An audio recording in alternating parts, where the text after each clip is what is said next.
It's just a matter of getting that critical mass of people to know about THORChain. So Yep. I think yeah. Monero's going to be a big one, you guys. And I think it is. It's going to get a lot of eyeballs. That's why I asked about, Chad, the treasury, if you guys maybe putting a bit extra in the pool just to get it going to handle the volume. Because we don't want people's first impression to be negative, right? And if they can't trade or whatever, then, yeah. So it's a delicate, guys. I keep flip flopping a bit on when to really put the gas pedal down to promote Monero. We do it? On one hand, I'm like, maybe I should do it when it's live because everyone's gonna be talking about it on Twitter anyway. And maybe we go with that momentum when everyone's talking about it and it's an active subject, right? Because if I wait 2 months for the pool to be stable, maybe we lose some momentum there. So I don't know if you guys have any thoughts on that. I think it's a combination. I think we can announce it, but I think we just have to just be open and front, honest, and say, listen, there could be bugs.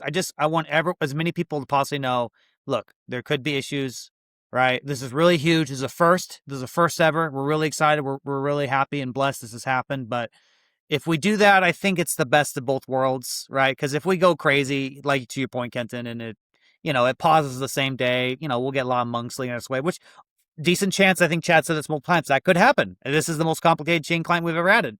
Hopefully not. I think you guys have been testing the hell out of it, twisting it and pulling it and bending it, trying to break it. But mainnet is a beast. What it is.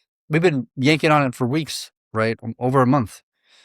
Testing in all sorts of ways and finding issues of patching and, How's it working, by the way? Working pretty good? Well, sorry, Denny. At its core, it's a UTXO, right?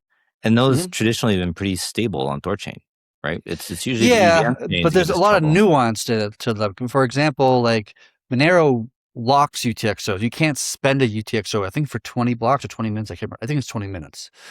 And so, like, that's a unique thing that's new here. That's not true for any other chain. And that could get in a situation where we have to send an outbound transaction, but we don't have any that we can spend. We don't have any UTXOs quite yet that are unlocked, right? And so that can be a problem, right? And so how we do UTXO consolidation might need to be thought of differently for this chain than how it is for Bitcoin, Litecoin, and whatever else. Like that's just one of many examples of nuance to Monero that is very different from everybody else. So I mean that's kind of why like maybe we should use the terminology of like a soft launch. We have soft launch Monero, right? That's actually good. That's actually good. Maybe that is way I like that. Everybody knows what a soft launch is, right? Yeah. You see this in like casinos sometimes. They do a soft launch to test everything before they do like a hard launch, right?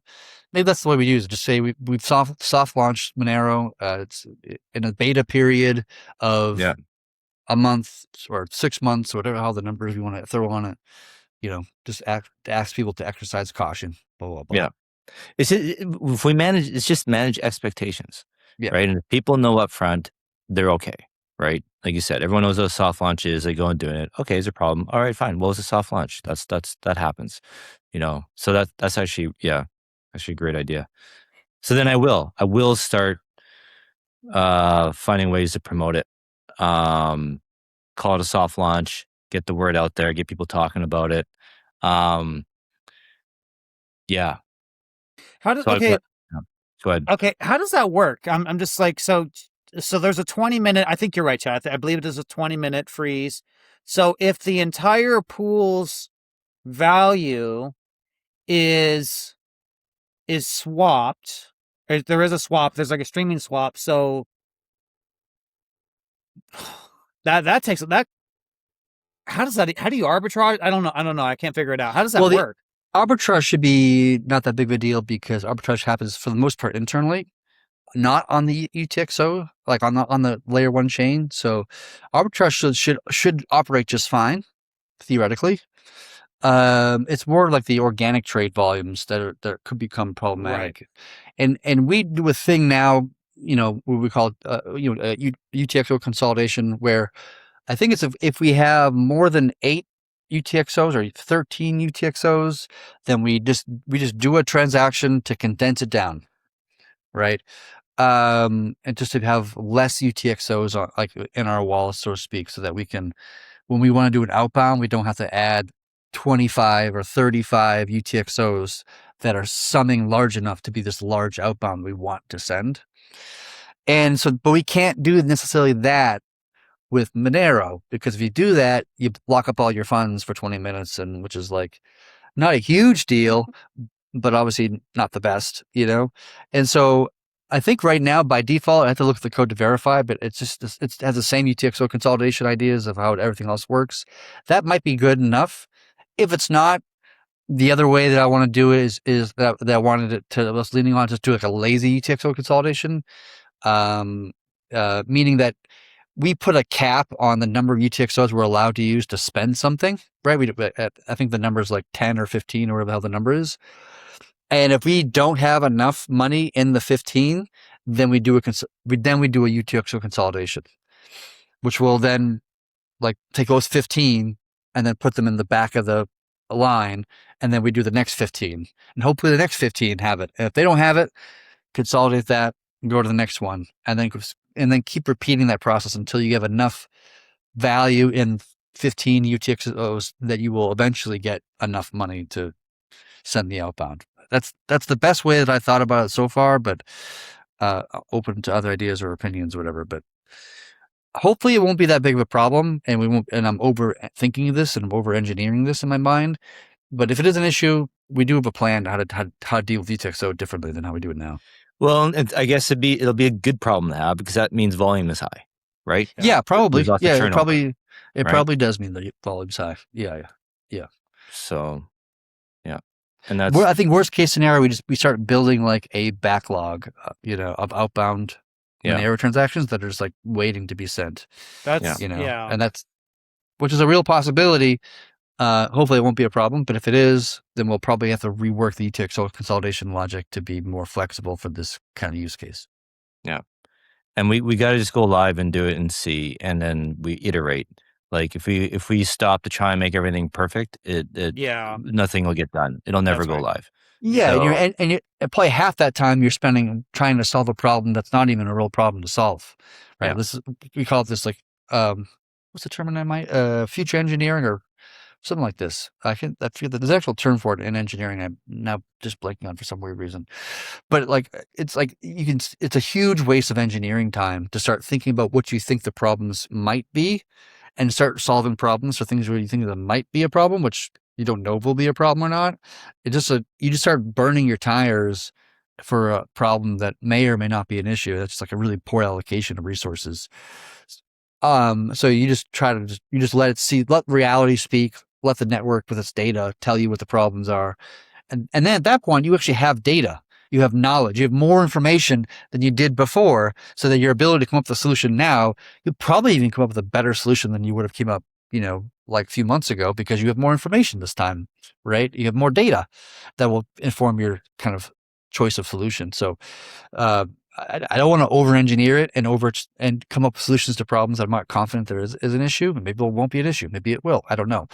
But let it be an issue, and then we can address it then. And maybe we'll have to pause, XMR for a little bit, or just let it go and just, okay, it's a problem, but we'll just let it go, and we'll just, go on with the issue.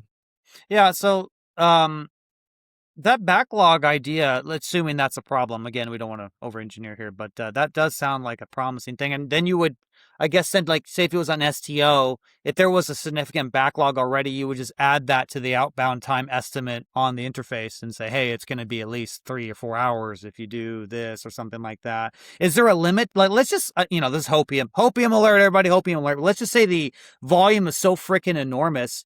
Would you limit the backlog size? Would you say, okay, this is too much? We need, would you have a system where you pause it temporarily? Or does that matter? I don't think it would. Matter? Okay. Interesting. But it depends on, when we have UTXOs coming into the protocol, like people sending in XMR tokens, right, to one of our Asgards. There's an order of which they were, right. This is like the newest, and this is like the oldest over here, right? We consume the oldest first, and we consume the newest last. right? So the oldest, how long has the oldest been sitting here? Has it been more than 20 minutes? Probably.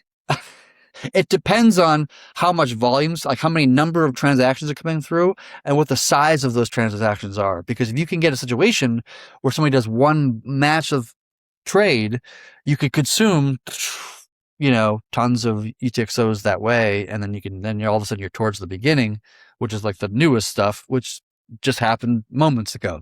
Right. So it's possible to go either way. And to be honest, it's probably more likely to happen to be an issue than not be an issue, to be honest with you, in my opinion. But I don't know if I'm right about that or not. And I'm willing to just kind of see what happens in production to tell me what happens. And that way I can be more informed to make a better solution to the issue. 100%. Soft launch, baby. Soft launch, you guys. That's Soft what we're saying. I love soft that. Launch. Soft launch. Very cool. All right. I think we got XMR pretty much handled, unless you guys have anything you want to add to that. Really exciting. So let's just recap real quick. Monero 3.20 gets released. The network stabilizes. Is it the first churn that we could add XMR to THORChain, or is it the churn thereafter? Probably not the first churn, because the first churns can probably be for Zcash, and Zcash was first in line, so to speak. Okay. And getting that one across the line. I'm assuming that we're not finding any more issues in StageNet, which is now being tested. And if there's no issues in StageNet and everything is fine, we're ready to go, then probably the next churn after that one. If there are bugs, if there are issues, at least significant ones, if there's small bugs, I'm not going to hold up XMR over small bugs. But if there's anything significantly fine between now and that moment, then obviously that's going to delay things.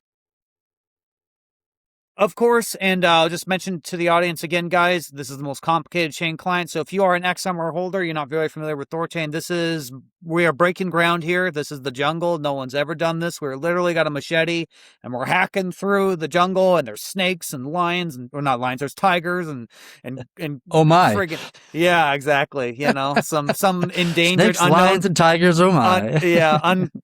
like some minotaur, like who knows, like what the hell we're going to find. You know what I mean? This has never been seen before. Okay, some lost human tribe that speaks in a clicking language and they're cannibalistic. We don't know. So we'll see. But I like it. I think release it and just see what happens. Curious what you dream about, Denny. Be pretty vivid, pretty crazy dreams you must have there, if that's what you can come up with on the fly here consciously. Well, my dream is that THORChain becomes Monero's center of liquidity. That's my dream.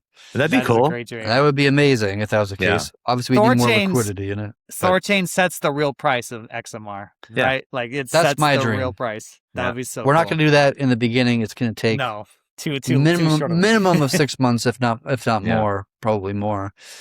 Because we have to get stability with the chain. We have to get enough liquidity in the pools, and that's just going to take time.